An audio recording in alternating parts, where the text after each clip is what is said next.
ये कहानी टोला गांव के किसान रमेश कुमार की है। रमेश बैंक से वापस अपने घर लौट रहा था और तभी उसे याद आया कि उसके फोन का रिचार्ज खत्म होने वाला है। रमेश तभी गांव के रिचार्ज वाली दुकान पर चला जाता है जहां उसके बेटे का दोस्त काम करता है। अरे माधव बेटा, कैसे हो? अरे काका नमस्ते, आइए आइए। अरे नमस्ते बेटा। अरे बेटा, ये मेरे फोन के पैसे खत्म होने वाले हैं। अभी घर जा रहा था तो एकदम से याद आ गया, तो जरा डाल दियो इसमें पैसे बेटा। हाँ लाइए लाइए, मैं कर देता हूँ। 1 महीने का कर दो ना रिचार्ज? हाँ हाँ, 1 महीने वाला ही कर दे बेटा। वैसे काका आप इस वक्त तो खेत में होते हो, तो आज कहाँ से आ रहे हो? अरे बेटा, मैं वो बैंक से आ रहा हूँ। वो सरकार ने नई योजना चलाई है ना, वो किसानों के लिए। अरे वो प्रधानमंत्री जन धन योजना, तो बस उसी में अपना नाम लिखवा कर आ रहा हूँ बेटा। अरे वाह वाह, ये तो बहुत ही अच्छी बात है। अरे हाँ बेटा, बढ़िया है। इस पैसे से बुआई का बीज और घर का खर्चा निकल जाए तो मैं विकास की आगे की पढ़ाई के लिए पैसा बचा पाऊंगा। क्योंकि तुझे तो पता ही है कि तेरे दोस्त को तो बस शहर के कॉलेज में ही पढ़ना है बेटा। हाँ हाँ, वो तो पता ही है। और पिछले 1 साल से तो जमकर तैयारी कर रहा है वो कॉलेज की। वैसे बेटा, तूने क्यों नहीं की आगे की पढ़ाई? अरे कहाँ पढ़ाई करता काका, पापा की तबीयत खराब रहती है तो घर की सारी जिम्मेदारी मुझे ही उठानी पड़ती है। अच्छा अच्छा, अरे ये तो है ही। चलो बेटा, मैं भी चलता हूँ। अच्छा। रमेश अपना फोन लेकर वापस घर चला जाता है जहां उसकी बीवी और बेटा उसका इंतजार कर रहे होते हैं।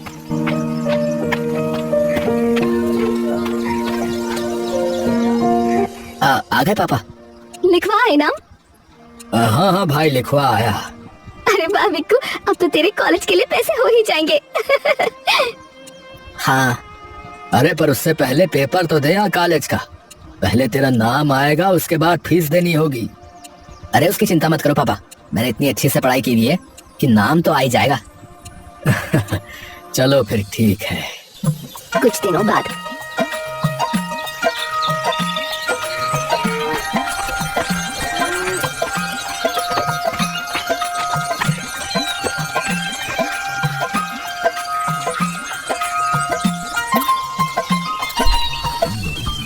अरे रमेश भाई, रमेश भाई। हाँ भैया, क्या हुआ? अरे फोन आ रहा है भैया तुम्हारा। अरे किसका है भैया, जरा पढ़ना। अरे बस नंबर आ रहा है, नाम नहीं है।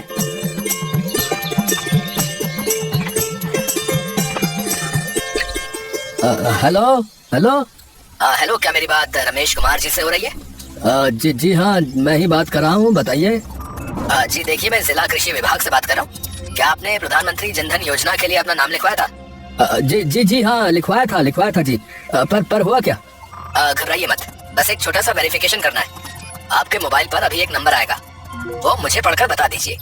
बस फिर आपका खाता इस योजना में जुड़ जाएगा। अच्छा, बताइए। जी आपके फोन पर एक नंबर आया होगा, क्या आप मुझे वो बता सकते हैं? रमेश अपना फोन देखता है। 1 मिनट भैया, 1 मिनट। हाँ, आया है। 4 नंबर लिखे हैं भैया, 4 नंबर हैं। हाँ जी, वही। रमेश उस अधिकारी को वो नंबर बता देता है। जी धन्यवाद आपका, कुछ ही देर में आपका बैंक खाता योजना में ऐड कर दिया जाएगा। जी। रमेश वापस अपने घर आता है।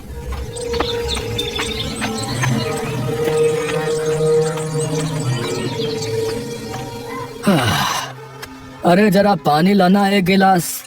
अभी लाई जी। तभी रमेश का फोन बज पड़ता है। अरे अब क्या आ गया? रमेश अपनी जेब से फोन निकालता है और देखता है कि उसके फोन पर एक मैसेज आया है। अरे ये क्या आ गया? अंग्रेजी में लिखा है, कुछ समझ में नहीं आ रहा। अरे विकास, अरे भाई विक्कू, अरे कहाँ है? हाँ पापा। अरे पढ़ियो जरा, क्या लिखा हुआ है, ये अंग्रेजी में है। फोन लेकर वो मैसेज पढ़ने लगता है और एकदम से उसके चेहरे पर कुछ शिकन सी आ जाती है। पापा, आपने अपने खाते से किसी को पैसे भेजे थे क्या? है? नहीं तो, मैंने तो किसी को पैसे नहीं भेजे। मैं क्यों भेजूंगा भला पैसे? इसमें तो लिखा है कि आपने किसी के खाते में 80,000 रुपए भेजे। रमेश के हाथ पैर बुरी तरीके से कांपने लगते हैं। क्या? पर ऐसा कैसे हो सकता है बेटा? मैंने तो किसी को नहीं भेजे पैसे। मैंने किसी को नहीं भेजे पैसे बेटा। तभी मीना वहाँ जाती है। क्या हुआ? आप ऐसे कांप क्यों रहे इतना बड़ा सदमा लगने की वजह से रमेश मीना की बात का कोई जवाब नहीं दे पाता। अरे क्या हुआ, कोई बोलेगा कुछ? विकास तुम बताओ क्या हुआ है? विकास मीना को सारी बात बता देता है, जिसे सुनकर मीना के भी हाथ पांव कांप उठते हैं। क्या फिर पैसे हमारे खाते से कटे कैसे? अपने माता पिता की ऐसी हालत देख विकास उन्हें शांत कराने की कोशिश करने लगता है। देखिए माँ पापा, आप शांत हो जाइए। ऐसा भी तो हो सकता है कि किसी ने ऐसे ही भेज दिया हो ये मैसेज। आप दोनों बैठिए पहले। अरे आप शांत हो जाइए, हम कल बैंक जाकर बैंक वालों से बात करेंगे, सब सही हो जाएगा। हाँ हाँ हाँ हाँ, विक्को ठीक ही कह रहा है। क्या पता किसी ने ऐसे ही परेशान करने के लिए ये किया हो। हाँ। विकास उन्हें उस पल के लिए शांत तो करा देता है, लेकिन उनके मन की बेचैनी पूरी रात नहीं हटती।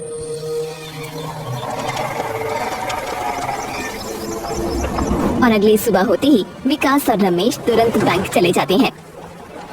जी बताइए। जी हमें पूछना था कि कल मेरे पापा के फोन पर ना एक मैसेज आया था कि उनके खाते से ना कई रुपए कटे, तो बस वही पूछना था कि क्या सच में पैसे कटे, क्योंकि मेरे पापा ने तो किसी को भी पैसे नहीं भेजे और ना ही निकाले। बैंक कर्मचारी कुछ देर के लिए उन्हें गंभीरता से देखता रहता है। अपना खाता नंबर बताइए, मैं देखता हूँ। रमेश अपना खाता नंबर बता देता है। बैंक कर्मचारी खाता नंबर अपने कंप्यूटर में डाल देता है और कुछ देर तक उसी कंप्यूटर की तरफ गंभीरता से देखता रहता है। क्या हुआ भाई साहब? जी हाँ, कल आपके खाते से 80,000 किसी को भेजे तो गए, यहाँ तो डेबिट दिखा रहा है। ये सुनते ही रमेश बुरे तरीके से टूट जाता है। क्या? नहीं नहीं नहीं, हे भगवान, ये क्या हो गया? अब हमारा क्या होगा? हमारे पास तो ले दे कर बस इतने ही पैसे थे। अब तेरी पढ़ाई का क्या होगा आगे की? अरे पापा संभालिए खुद को, आप उठिए पहले। विकास रमेश को उठाकर एक तरफ बिठा देता है और वापस उस बैंक कर्मचारी के पास चला जाता है। देखिए सर, मेरे पापा ने किसी को पैसे नहीं भेजे और ना ही खाते से पैसे निकाले, तो फिर पैसे कट कैसे गए? सरकारी कर्मचारी कुछ देर तक गंभीरता से सोचता रहता है। देखिए, आप एक बार अपने पापा से ये पूछिए कि क्या उन्होंने अपने खाते का नंबर किसी और को बताया था, या उनके फोन पर कोई मैसेज आया हो, या कोई फोन आया हो। जी मैं अभी पूछता हूँ। विकास अपने पापा के पास चला जाता है। पापा एक बात बताओ, पैसे कटने से पहले आपके पास कोई मैसेज या कोई फोन वोन तो नहीं आया था ना, जिसने आपसे पैसों की या खाते की कोई बात की हो? पैसे की तो कोई बात नहीं की बेटा किसी ने, लेकिन हाँ, कृषि विभाग से कृषि अफसर का फोन आया था। वो कह रहा था कि मेरा खाता जनधन योजना से जोड़ने के लिए एक नंबर आएगा मेरे फोन पर, तो वो उसे बता दूं। तो वो मैंने बताया था उसे बस। ये सुनते ही विकास आधी बात समझ जाता है और तुरंत उस बैंक कर्मचारी के पास जाकर सारी बात उन्हें बता देता है।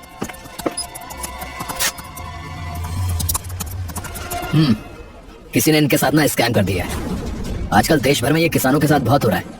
ज्यादातर किसान इतने पढ़े लिखे होते नहीं है, तो लोग उनके भोलेपन का फायदा उठाकर इसी तरीके से उनसे पैसे निकलवा लेते हैं। तो सर अब क्या करें? देखो, एक काम करो, अब इसकी कंप्लेंट साइबर डिपार्टमेंट में करनी पड़ेगी, वही कुछ कर सकते हैं। पर वो कैसे करेंगे सर? साइबर सेल तो शहर में होगा ना? उसकी चिंता मत करो। सबसे पहले तो गांव के ही पुलिस स्टेशन में जाओ और इसकी रिपोर्ट दर्ज कराओ। कंप्लेंट दर्ज होने के बाद पुलिस अपने आप ये केस साइबर वालों को भेज देगी और वे तुरंत जांच पड़ताल शुरू कर देंगे। विकास तुरंत रमेश को लेकर थाने चला जाता है और रिपोर्ट दर्ज करा देता है। ठीक है जी, मैंने कंप्लेंट लिख ली है, पर कुछ चीजें अगर आप बता सकते हो तो अच्छा होगा। जी सर बताइए। क्या आपके पास अभी भी वो नंबर है जिससे वो कॉल आया था? जी इंस्पेक्टर साहब, मेरे फोन पर ही आया था कल सुबह जब मैं खेत पर था। ठीक है, वो नंबर बता दीजिए हमें। रमेश उन्हें वो नंबर लिखवा देता है। उस इंसान ने अपना नाम या कुछ और बताया था आपको? नहीं इंस्पेक्टर साहब, और कुछ तो नहीं बताया उसने, बस इतना ही कहा था कि वो कृषि विभाग से बात कर रहा है। ठीक है, हमें जैसे ही कुछ पता लगता है तो हम आपको तुरंत बताएंगे। आप लोग जा सकते हैं अभी। रमेश और विकास सर झुकाकर वापस आ जाते हैं।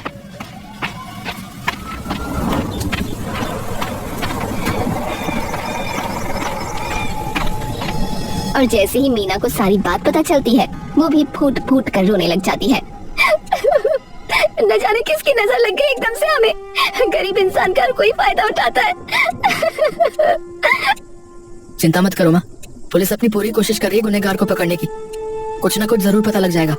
अरे अब तेरी आगे की पढ़ाई का क्या होगा बेटा, और फसल कैसे उगाएंगे, बीज खाद बिजली का खर्चा कैसे उठाएंगे। अब हमारे पास तो एक भी पैसा नहीं बचा। अब विकास अपने माता पिता को समझाने की कोशिश तो करता है, लेकिन उसके मन में उसको अपने ही शब्द खोखले लग रहे होते हैं। कुछ दिन यूं ही बीत जाते हैं, लेकिन उन्हें कोई खबर नहीं आती। फिर विकास और रमेश एक दिन खुद ही दोबारा खाने चले जाते हैं। इंस्पेक्टर साहब, कुछ पता लगा क्या? देखिए, मेरी कल ही बात हुई है साइबर सेल के कर्मचारियों से। जिस खाते में पैसे गए थे उसमें से वो पैसे अलग अलग खातों में जा चुके हैं, और वो खाता जिसके नाम था वो इंसान तो कब का गुजर चुका है। तो अभी उन्हीं खातों की जांच पड़ताल हो रही है जिसमें वो पैसे गए, तो उनके बारे में पता करने में अभी वक्त लगेगा।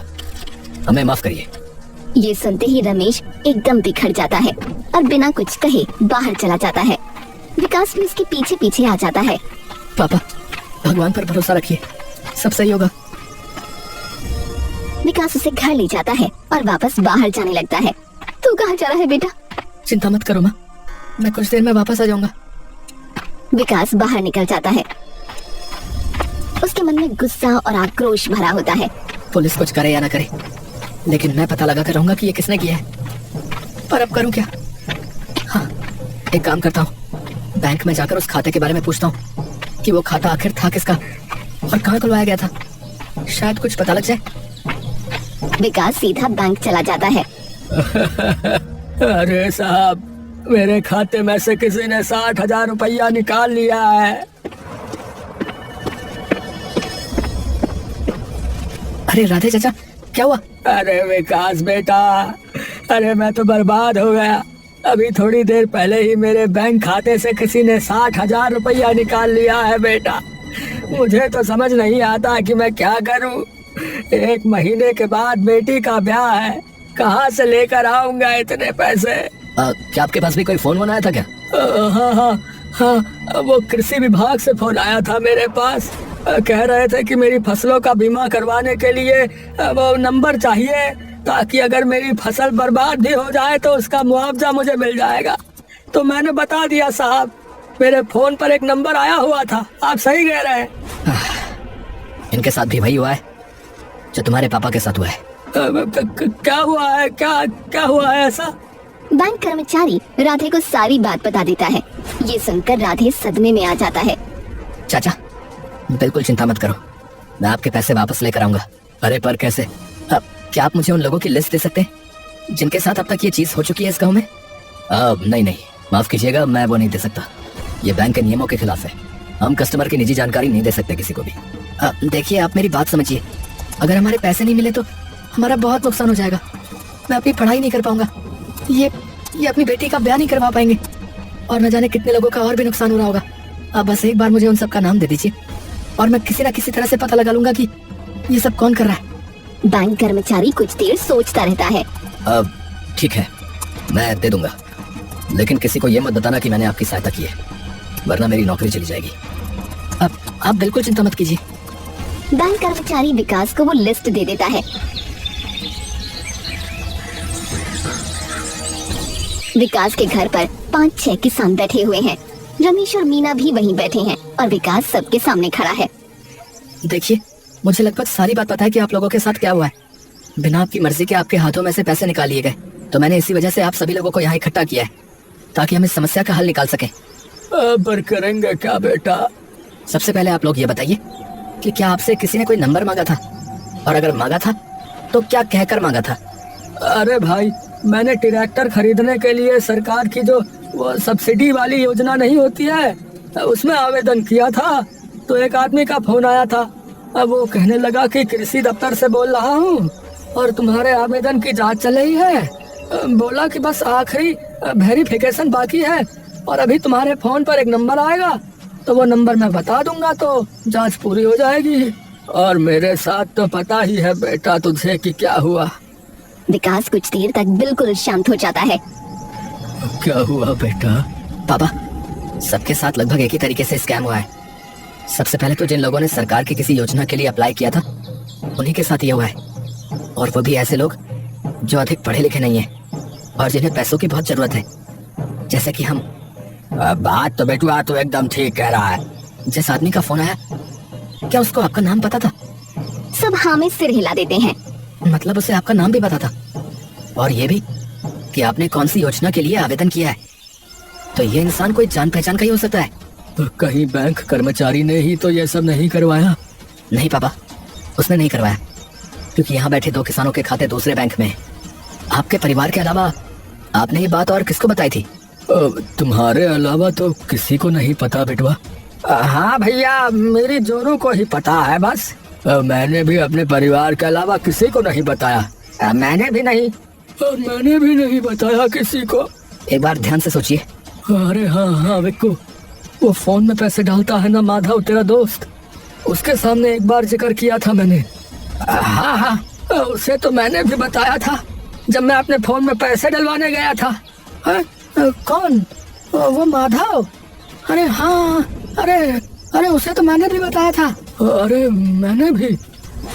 धीरे धीरे विकास को पता चल जाता है कि सभी ने ये बातें माधव को बताई थी। मतलब वही है। तो चलकर पकड़ते हैं ना बेटा, कर देते हैं उसे पुलिस के हवाले। बिना सबूत के हम कुछ नहीं कर सकते पापा। तो आप बेटवा? मेरे पास एक तरकीब है। सब लोग थाने पहुंच जाते हैं। अरे आप सब लोग यहाँ? हमें पता लग चुका है इंस्पेक्टर साहब कि ये कौन कर रहा है, लेकिन इसे साबित करने के लिए हमें आपकी सहायता चाहिए। हाँ बताइए, बिल्कुल सहायता करेंगे, बताइए।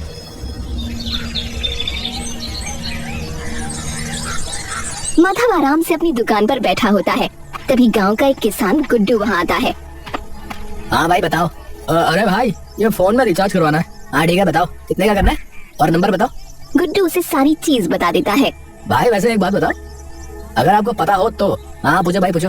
भाई वो मैंने सरकार की जनधन योजना में ना अपना नाम लिखवाया था, तो जब उसके पैसे आते हैं सरकार की तरफ से तो मुझे इस फोन पर पता लग जाएगा कि पैसे आ गए। माधव एकदम से गुड्डू की तरफ देखता है। हाँ, मैसेज आ जाता है बैंक वालों का। अच्छा भैया, अच्छा। वैसे आपका पूरा नाम क्या है? भैया गुड्डू चतुर्वेदी। अच्छा। गुड्डू अपना फोन लेकर बाहर निकल जाता है और सीधा वहीं पास में एक चाय की टपरी पर बैठे विकास, रमेश और इंस्पेक्टर के पास चला जाता है, जो कि अपना भेष बदल कर बैठा होता है। हो गया बेटा, उसे बोल दिया मैंने। बेटा तूने भी कमाल की तरकीब लगाई है। अगर मीठा बाहर रखोगे तो चींटियां बाहर तो जरूर आएंगी। और मेरे दोस्त गुड्डू, तेरा भी बहुत धन्यवाद भैया, मेरी मदद करने के लिए बहुत बहुत धन्यवाद। अरे रमेश वाह, अरे बचपन से साथ खेले हैं भैया। अरे मैं नहीं काम आऊंगा तेरे बुरे वक्त में तो कौन आएगा? हैं? दोस्त काहे का रहा फिर? बस अब वो जरूर कुछ करेगा। वो लोग कुछ देर तक वहीं बैठे रहते हैं। तभी माधव अचानक अपनी दुकान बंद करके कहीं जाने लगता है। इतनी दोपहर में ये कहाँ जा रहा है दुकान बंद करके? चलो उसके पीछे।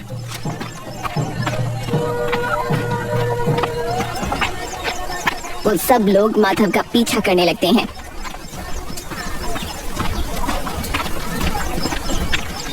माधव कुछ देर चलता रहता है और फिर एक छोटे से घर के अंदर घुस जाता है।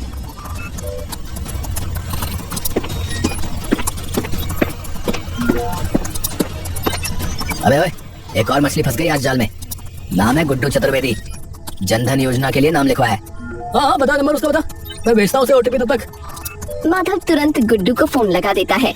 दूसरी ओर वहीं छुपे हुए गुड्डू का फोन भी बज पड़ता है। बस इतना सबूत बहुत है। इंस्पेक्टर तुरंत फोन करके बाकी पुलिस वालों को वहां बुला लेता है। माधव और उसके साथी को गिरफ्तार करके थाने ले जाते हैं। थाने में वो सब किसान और लोग मौजूद होते हैं जिनके साथ माधव ने ये स्कैम किया था। अरे मैं तो तुझे बेटा बेटा बुलाता रहा। अरे तुझे शर्म नहीं आई ये करते हुए?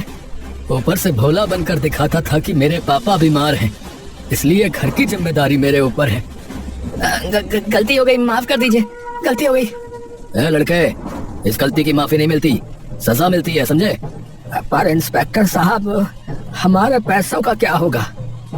चिंता मत कीजिए, पहले तो हम इससे पूछताछ करेंगे।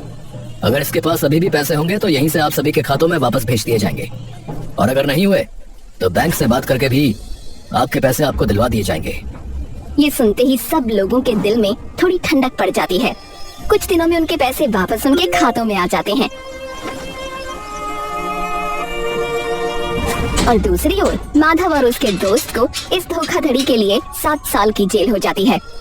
इस घटना से सीख लेकर विकास गांव वालों को साइबर स्कैम से सावधान करने लगा और उन्हें समझाने लगा कि ओटीपी या बैंक की जानकारी किसी अनजान व्यक्ति को कभी न दें।